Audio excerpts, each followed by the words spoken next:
இன்னைக்கு கல்யாண நாளோட ஸ்பெஷல் டே வந்து ஸ்டார்ட் ஆயிடுச்சு.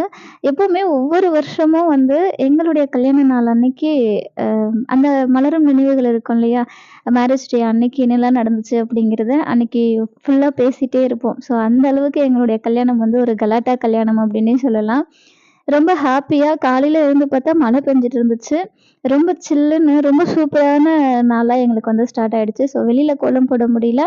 நிலைவாசல்ல வந்து கோலம் போட்டுட்டு சாமி கும்பிட்டுக்கலாம் அப்படின்னு சொல்லி விட்டுட்டேன். ஏன்னா, வாசல்ல வந்து கோலம் போட முடியாத சிச்சுவேஷன். அதுக்கப்புறம் சூடா ஒரு கப் காஃபி 2 பேரும் சேர்ந்து அந்த காஃபி மொமெண்ட் வந்து என்ஜாய் பண்ணிட்டு, எங்களோட மெமரபிள் இந்த 7 வருஷத்துல எங்களோட ஹாப்பினஸ் மொமெண்ட் எல்லாம் பேசிட்டே அந்த காஃபிய சாப்பிட்டுட்டு, இன்னைக்கு வந்து வெளியில கூட்டிட்டு போறேன் அப்படின்னு சொல்லியிருக்காரு. ஆனா எங்க அப்படிங்கிறத சொல்லல. கண்டிப்பா போகும்போது சொல்லுவாருன்னு நெனைக்கிறேன். ஸோ கண்டிப்பா உங்க கூட ஷேர் பண்ணிக்கிறேன். Thank you so much. Bye. Next வீடியோல பார்க்கலாம்.